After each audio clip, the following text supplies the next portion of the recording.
Hi everybody, this is Mrs. Muller. I kind of struggled a little bit trying to find a new lesson for us to do together. I know some of you have markers at home, some of you have crayons at home.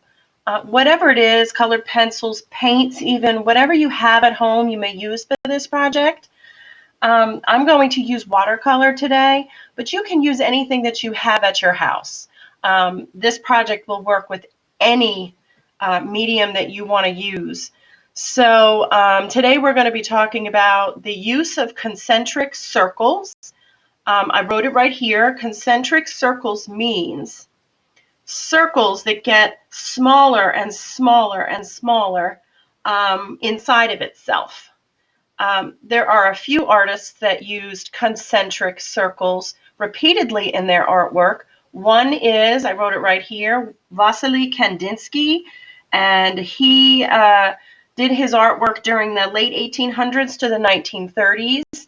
And there's another artist named Robert Delaunay, and he did artwork that was very similar to Kandinsky's work and around at the same time.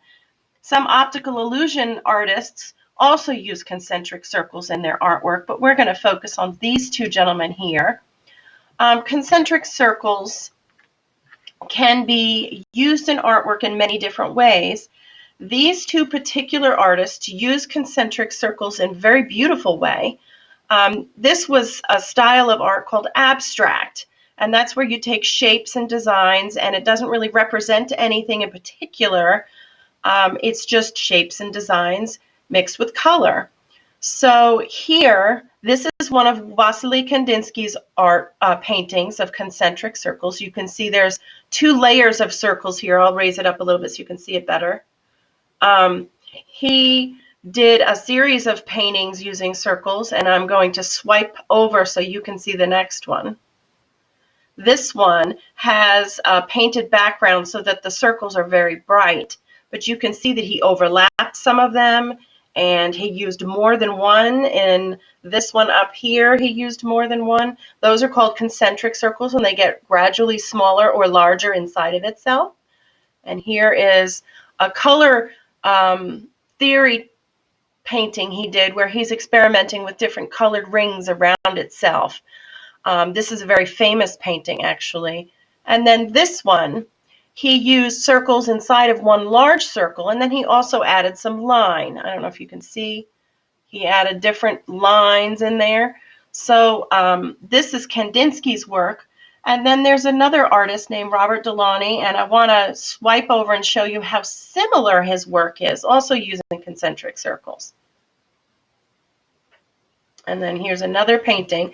This is one of my favorites, but he used several circles over and over, getting smaller and smaller and smaller. It's almost like an optical illusion here in the middle.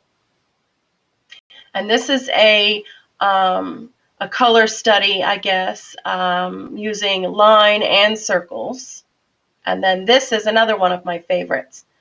So I thought it would be fun if we use concentric circles in our artwork today. So I'm going to leave that one open. Actually, I'm going to go back a few to this one. This one's very simple. So I did some concentric circles, and really all I had at my house was the top to a coffee can. Okay, it's just top to any plastic, any food item you have that has a plastic top. This is just a circle that I cut out using some scissors and some cardstock. You can even use cardboard. And then I made a slightly smaller one here. So those are the ones that I use to make my circles here. So what I'm going to do is start showing you how easy and quick it is to come up with a design using concentric circles. Now this is the largest circle. I'm going to do that a few times in any random spot. You don't have to be careful of where you put it. You can kind of be creative. You can even have the plastic top hang over the edge and just get part of the circle. That's fine too. About 4 or 5, and then you're going to switch to another size circle. For this case, I'm going to use the medium one, and I'm going to line it up in the middle the best I can and start tracing. I think I need a better pencil. This is ridiculous. This pencil's not working. Okay, so I'm going to put that red circle, which is my medium-sized circle, in the middle and start adding the concentric circles inside of the circle I created already. Now you don't have to do every single one the same. I'm just going to do one right here, the middle one only. Okay, so this is a little bit smaller. And then I'm going to get my small circle and put that in the middle. If you can't line it up perfectly, it's okay. But this is a way to use some items that you already have in your kitchen. If you have any cardboard laying around, you can cut circles, or you can cut rectangles or square. You can try this with any shape, but for today, we're just going to use the circles for our artwork, like Kandinsky and Delani did. Okay, here's another one. Okay, now what I'm going to do is just put some lines through my picture, right across, through the circles and everything.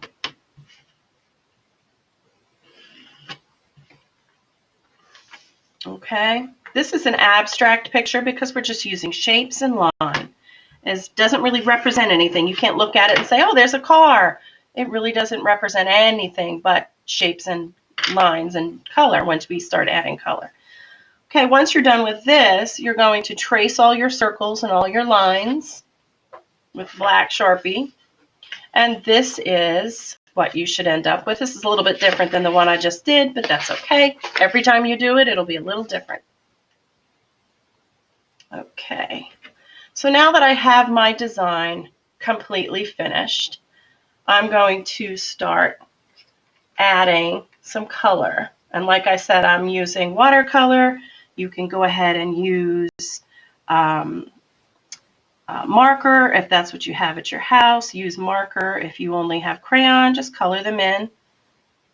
Okay, I think it looks pretty with watercolor, and I wanted to try a different medium today rather than the markers and crayons all the time. But if that's all you've got, then please use it. Okay, you should be able to find a paintbrush in your house. I would imagine there's one somewhere. Okay, now each time I come to a line, I'm going to stop and not go over that line. That makes it a lot more colorful. So now moving on to a different color. I'm going to use an orangey color, and it's going to have a little green in it. I thought that was a neat color. So each time I come to a new spot, I'm going to paint or use a new color there. Okay? I'm going to skip over here and avoid the wet spaces, and I'm going to add this color in another spot too. And I think I'll do this area here. And you fill it all in with your colors, whatever colors you feel move you at that moment. That's the color you use. I suggest you use a lot of different colors. It makes it a lot prettier. If you use the same colors over and over and over, it's not going to pop. What I like to see is contrast. That means when one color that's very different from another color and they're up against each other. It creates a pop when you look at it, and it's like you can't look away. It's just such a pretty contrast in colors, like these two. They're so different, but when they're together, they're so pretty. Okay, another example is this, green and yellow. They're so different, but when they're near each other, it really creates that contrast or that pop of color. So go ahead and finish painting your entire picture, and then please post for me so I can see how you use your concentric circles. I get very excited when I see student artwork. You can ask your parents to just take a quick snapshot with their phone and then share it in Class Dojo, or you can post it, ask your parents to post it on the Cardinals Facebook page. That's easy to find. You just have to put it in the search bar on Facebook. But these look really stunning when you take your time and you really, use your brush and try to paint it really nicely, it comes out very nice. The colors you choose for the background or the larger areas is up to you. You can use different colors each time. It doesn't really matter. This is a project that you really can't mess up too much. Okay? So today we learned about using concentric circles and how pretty the artwork can be just using basic shapes. I hope you enjoyed the lesson with me today, and please, please, please, please post your drawings. I haven't seen much from 3rd through 5th grade, and I really would like to see them. So please post them and know that I miss you very, very much.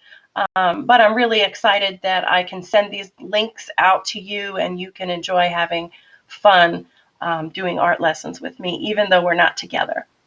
Okay, miss you guys. Have a great weekend.